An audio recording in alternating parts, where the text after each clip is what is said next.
인터넷에 찾아보면 이제 어떤 커뮤니티에서 그 오픈 파일럿에 대한 그런 의견들을 나누는 걸 들었는데, 오픈 파일럿을 사용하시는 분들은 다들 극찬해요. 이제 오픈 파일럿 없이는 주행할 수 없는, 운전할 수 없는 그런 몸이 돼버렸다 라는 분들도 계시고, 제조사에서 만든 것도 아닌 그냥 오픈 소스의 그런 휴대폰 시스템한테 이 주행을 맡기냐, 위험한 게 아니냐, 막 급발진이 나오고 그럴 수도 있지 않냐, 뭐 그런 의견도 있어요. 근데 거기에 대해서는 제가 말씀드리고 싶은 건, 이 오픈 파일럿 시스템이 오히려 안전운전에 더 도움이 됐으면 도움이 됐지, 이게 갑자기 급발진하거나 그런 상황은 없을 것 같거든요. 이게 알고리즘 상 얘는 이제 제가 많은 오류를 다 겪어봤는데, 얘가 이제 만약에 문제가 생기면 그냥 차에서 스마트 크루즈 시스템이 종료가 되고요, 이 스마트 크루즈를 사용할 수 없는 상황이 되고, 스마트 크루즈 관련 그런 시스템이기 때문에 브레이크만 밟으면 무조건 해제가 됩니다.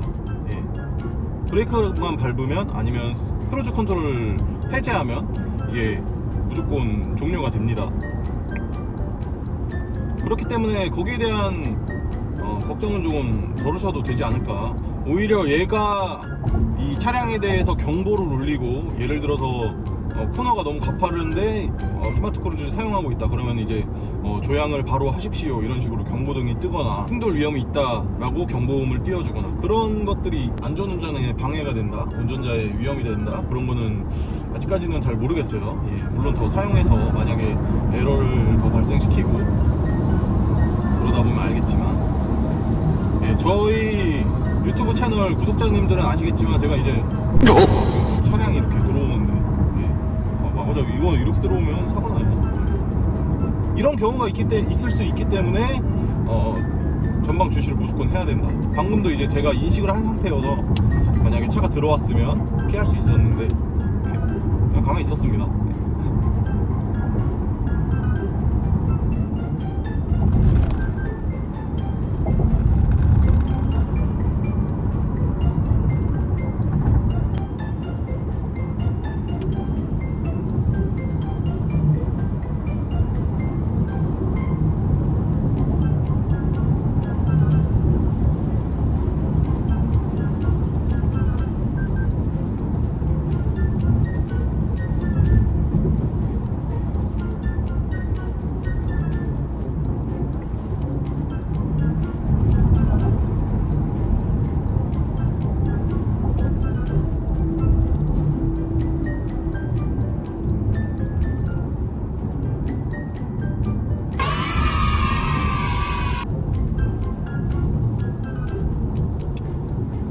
제가 이 중고로 소울 부스터를 처음에 사고 나서 이 주행보조 장치가 상당히 괜찮다라고 이렇게 막 많이 언급을 해드렸는데, 이때만 해도 그런 핸들을 몇 초 만에 잡고 그런 규제가 없었기 때문에 이 순정으로도 충분히 사용이 좋았어요. 그래서 제가 이 오픈 파일럿에 대한 오류를 많이 겪을 때, 시행착오를 겪을 때는 그냥 오픈 파일럿 떼버리고, 얘 그냥 어차피 에러가 나기 때문에 사용을 할 수 없는 지경이었기 때문에 그냥 얘를 그냥 배제하고 그냥 순정으로만 다녔거든요.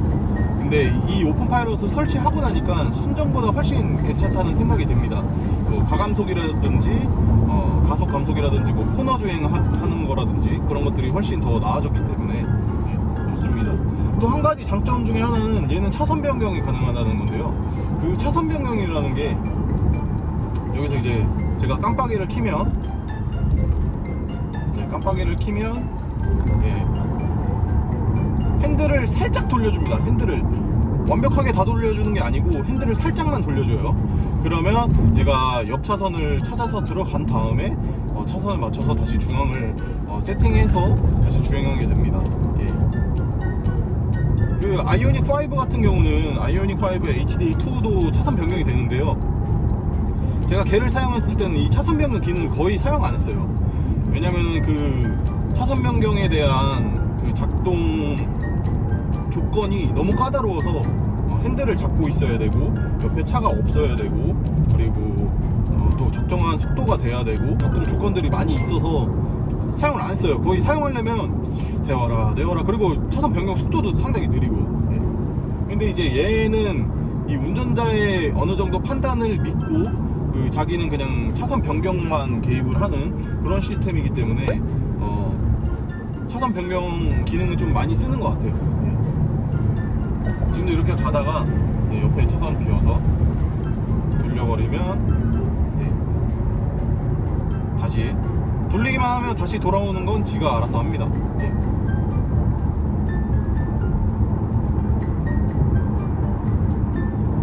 제가 이 오픈 파일럿을 달려고 했던 이유 중에 하나는, 저는 진짜 주행을 많이 하거든요. 특히 제가 경기 남부 쪽에 살면서 이제 서울 올라갈 때도 간혹 있지만, 뭐 강원도 원주를 가든지 아니면 뭐 충청남도 서산, 뭐 대전 이런 데 출장을 좀 많이 다녀가지고 고속도로 탈 일이 좀 많았어요.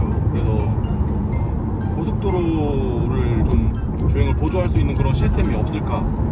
이제 예전에는 그 오토파일럿이 상당히 좋았죠. 오토파일럿, 이제 테슬라를 타시는 분들은 이거를 이해하실 텐데, 오토파일럿에 길들여지면, 그리고 저 같은 경우는 FSD까지 추가된 차량이었으니까 오토파일럿과 FSD에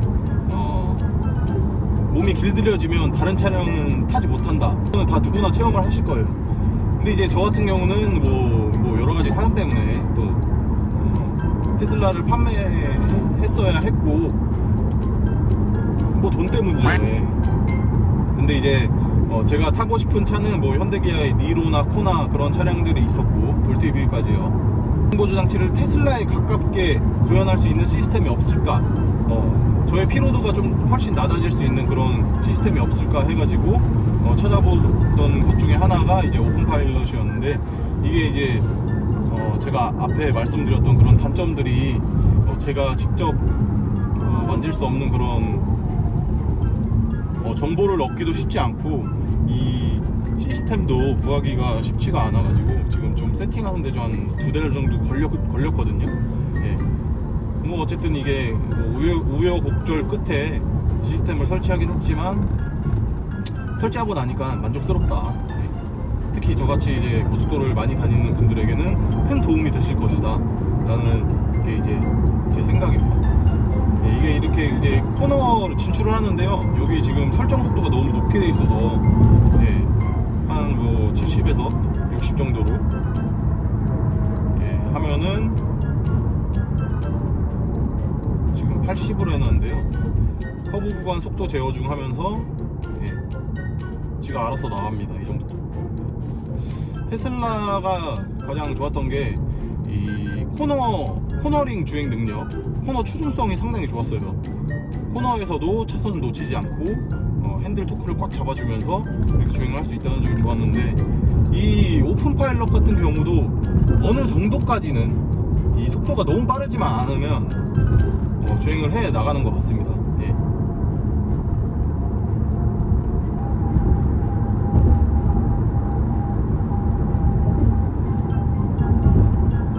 직선은 뭐 말할 것도 없이 잘 가고요.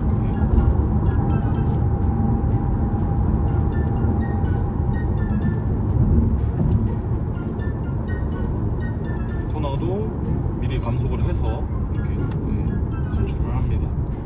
얘가 참 기특한 게, 이 코너를 커브 구간을 인식을 해가지고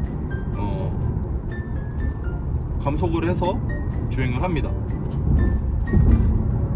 얘 순정 시스템 같은 경우는 그냥 들이대요. 일단 들이댄 다음에 차선이 꺾여진다 그러면 이제 자기가 어느 정도 꺾여지는 것까지는 핸들을 조정을 하죠. 근데 거기서 이제 속도가 너무 빠르거나 코너가 너무 급격해진다 그러면 그냥 놔버리거든요. 뭐 경고도 없이 그냥 놔버려요. 그래서 상당히 좀 위험할 수도 있겠다라는 생각이 들었었는데, 얘는 좀 기특하게 이렇게 주행을 해줍니다. 그래서 진출해주면 그 원터치 이 깜빡이 같은 기능이 있잖아요. 뭐 한 번 터치를 하면 몇 번이 설정이 되고, 이 터치를 저 같은 경우는 5회로 설정을 해서 딱 일단 터치한 다음에 2번 정도 됐을 때 터치하고 핸들을 살짝 돌려줍니다. 그러면 이렇게 차선이 딱 들어가줘요.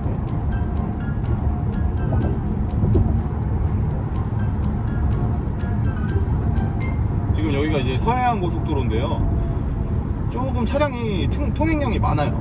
예. 오히려 이 오픈 파일럿은 통행량이 많을 때 오히려 더 좋아요. 주변 차량의 흐름에 맞춰서 얘가 주행을 해준다는 점이 참 좋은 것 같고, 나중에 제가 차량이 좀 없을 때, 차량 통행량이 좀 없을 때 그냥 차선만 물고 주행하는 능력도 좀 보여드릴 텐데, 그것도 상당히 좋습니다. 이 주행보조 장치를 사용하셨던 분들은 아실 텐데, 앞에 차가 없는 것보다는 앞에 차를 인식을 해서 그 차의 속도에 맞춰서 따라가는 게 오히려 더 좋다고 느껴질 수도 있어요. 예. 근데 이제 얘 같은 경우는 앞에 차가 없어도 좀 주행을 잘하는 편이거든요. 그래서 한번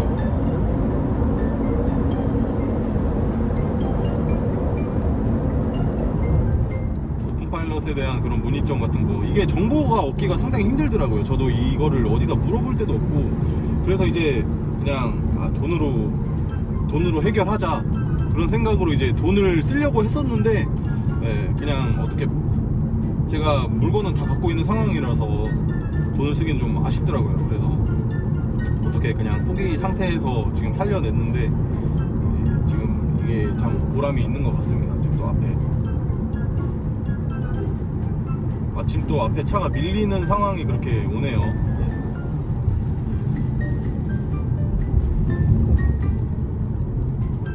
차가 밀릴 때도 적당히 감속해주면서